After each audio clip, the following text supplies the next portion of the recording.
Today we're going to be working on some practice and getting used to looking for the kinds of things that you're going to be looking for in your article for WP1. So I wanted to go through and see what those things look like in actual practice so it'll make it easier for you to find them.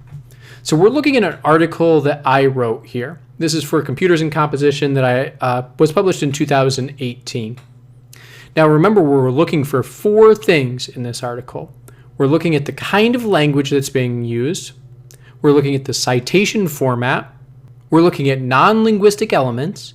And finally, we're looking at the organization. So let's start by looking at the language that's being used in this piece. So to do this, what you can do is just start reading through the document. So this one starts, digital writing and multimodality are deeply intertwined. It is difficult to think of examples in modern social networks, apps, or other digital writing spaces that do not use multiple modes to convey information to readers simultaneously. In fact, multimodality is not only encouraged but required in popular platforms of social media, such as Instagram or Snapchat. Several scholars in composition studies have demonstrated the importance of digital writing and multimodality, but fewer texts have explored how the multimodal writing that students are already engaged in within digital spaces may inform and encourage the writing they do in composition classes. I'm already noticing a few things here.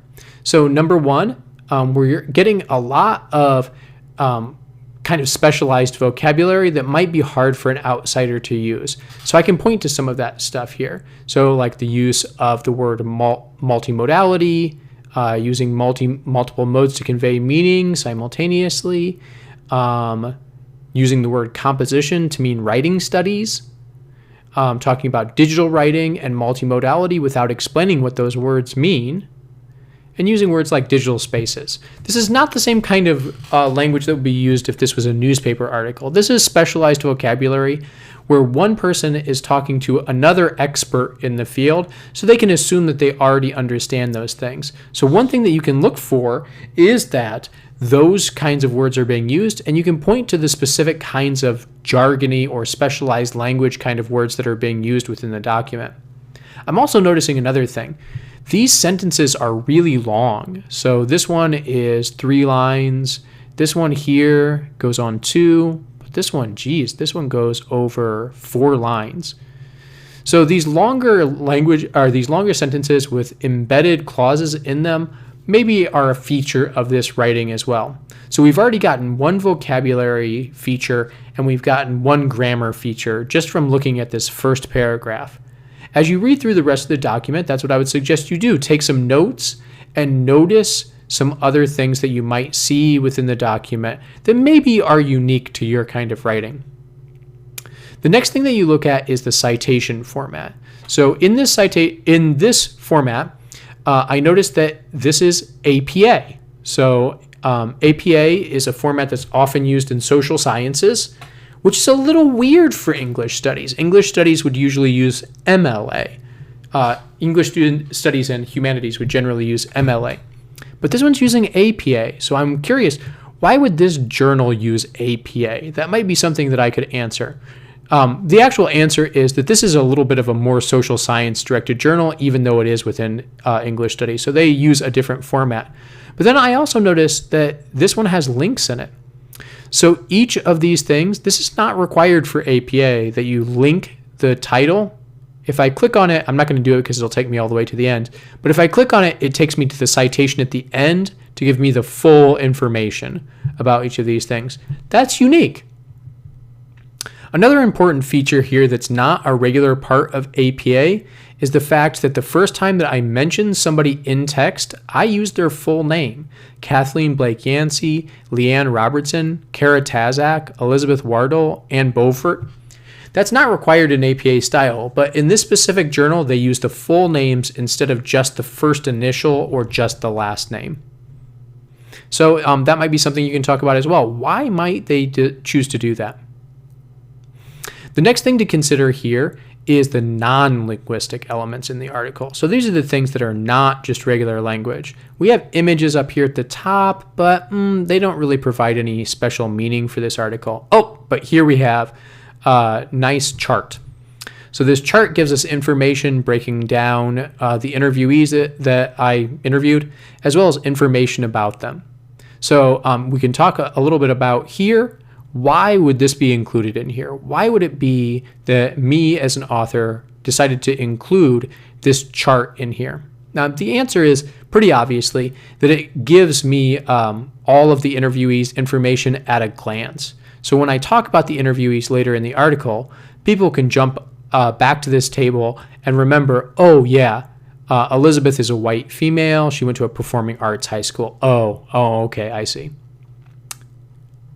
You'll also notice there are a few graphs in here. So why would this graph be used? It's easy to see quickly who is doing this writing in what contexts.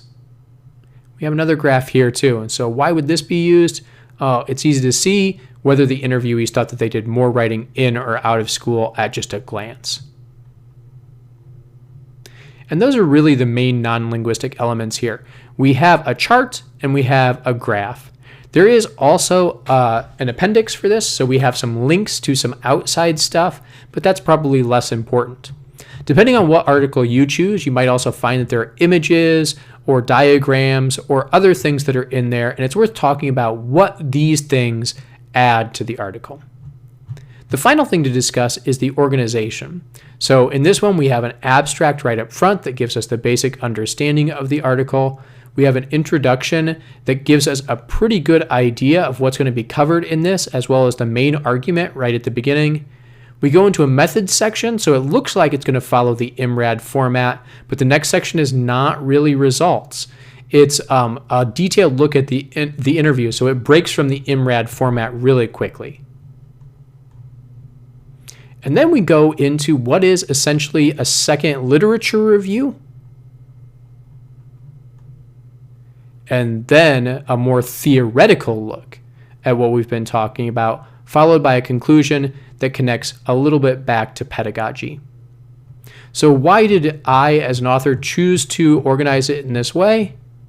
I mean, it's going to be your job to figure that out when you're looking at the actual articles that you've selected. But I can tell you for this one, the reason why is I wanted to give people an overview so they understood what I was talking about, but I wanted to give them the data so that they could understand what I was talking about before I talked about the theory, which is the learning transfer stuff. And so I organized it in this way to make it easier for the reader to follow.